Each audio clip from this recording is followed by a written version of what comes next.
देख अनु, मैं ये नहीं कह रही कि तेरा अपने परिवार से प्यार करना गलत है या तेरा एक हाउसवाइफ होना गलत है। बस इतना ध्यान रखना कि आगे चल के ऐसा ना हो कि तेरे बच्चे अपनी अपनी लाइफ में बिजी हो जाए और तू बिल्कुल अकेली रह जाए। सबके लिए जीने वाले ना अक्सर अपने लिए जीना भूल जाते हैं अनु। बॉडी बिल्डर भांजे, मुझे फिल्म देखनी है। अरे डेडपूल देखिए ना, बहुत अच्छी फिल्म है, हमने लास्ट वीक ही।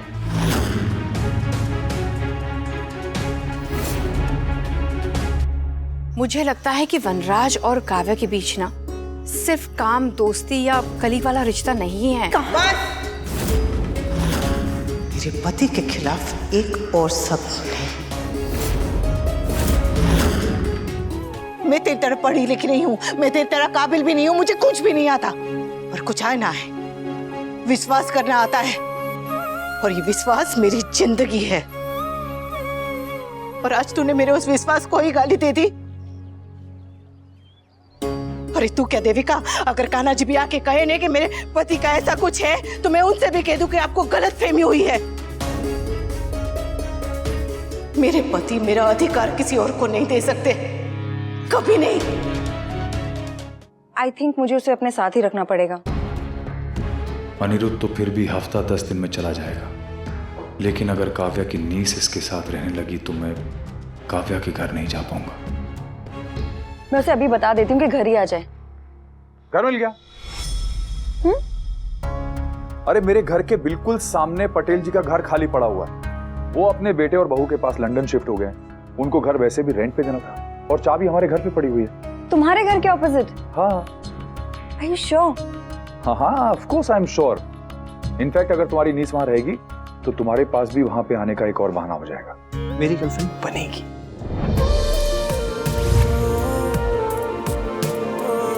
लेकिन वो आपकी किंजू बेबी की तरह ना क्यूट नहीं होगी, वो फायर होगी, फायर। जब वो चलेगी ना तो चिंगारियां उठेंगी, शोले भड़केंगे।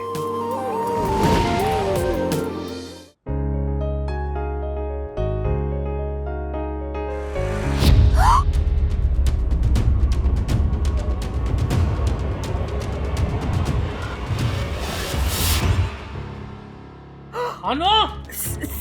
भाभी!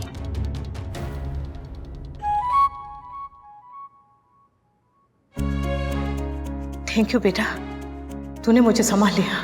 शायद इसलिए भगवान ने मुझे यहाँ भेजा आंटी।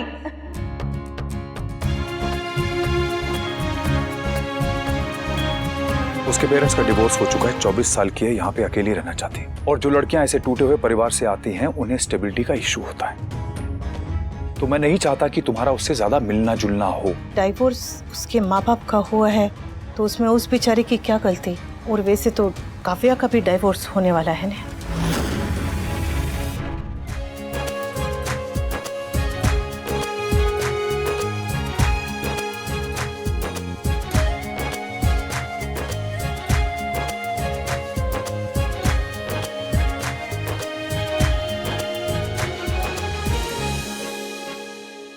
अरे किंजू बेबी,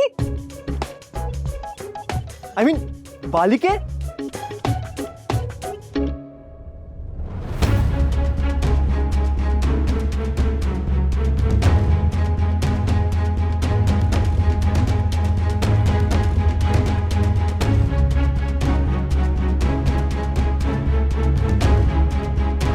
तुम्हारी कोचिंग क्लास वाली मम्मी ने तुम्हें ये कोचिंग नहीं दी है कि त्योहार के दिन कैसे कपड़े पहनते?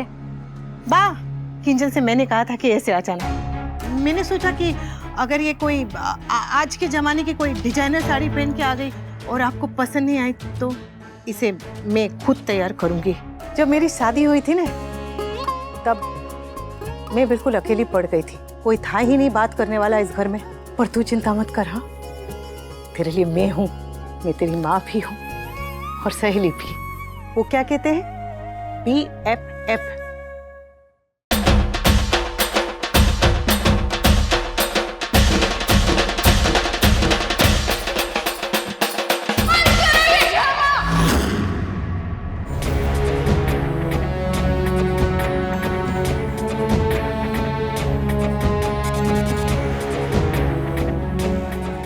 देखा जाए तो ये किंजल की यानी आपकी बेटी और मेरी बहू की पहली जन्माष्टमी है उसके ससुराल में।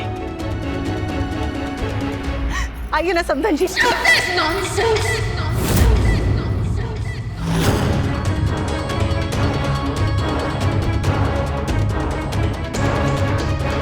अभी आप ठीक हो?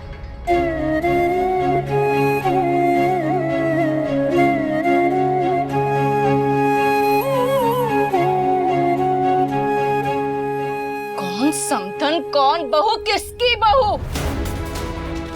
किसने कह दिया आपसे कि किंजल आपके घर की बहू बनेगी?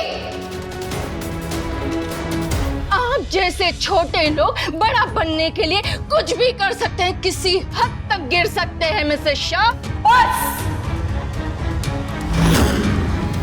बस अब बस। सॉरी, मैं भूल गई थी कि इस घर में ऐसी बहू नहीं चाहिए जो पढ़ी लिखी हो, समझदार हो, अच्छी फैमिली को बिलोंग करती हो, करियर ओरिएंटेड हो। इस घर में बहू नहीं, बहू के नाम पे नौकरानी चाहिए, बिल्कुल अनुपमा जैसी।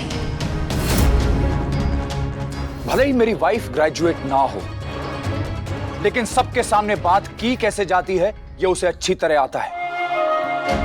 मेहमानों की इज्जत कैसे की जाती है ये भी उसे अच्छी तरह आता है। मिसेस दवे ने तमाशा किया, लेकिन उन्हें तमाशा करने की वजह तुमने दी। क्या जरूरत थी उन्हें समधन कहने की? रिश्ता अभी जुड़ा नहीं तो उसे जताने की क्या जरूरत थी? अरे माएं अपने बच्चों के लिए क्या क्या नहीं करती हैं, और आपने क्या किया? हाँ, बनी बनाई बात बिगाड़ दी। मम्मी, अगर मेरी शादी किंजल से नहीं हुई ना, तो मैं आपको जिंदगी भर माफ नहीं करूंगा।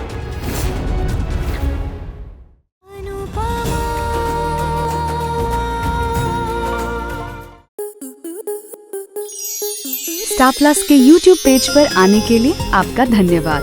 अपने फेवरेट शोज देखने के लिए subscribe to Star Plus YouTube page and hit the bell icon.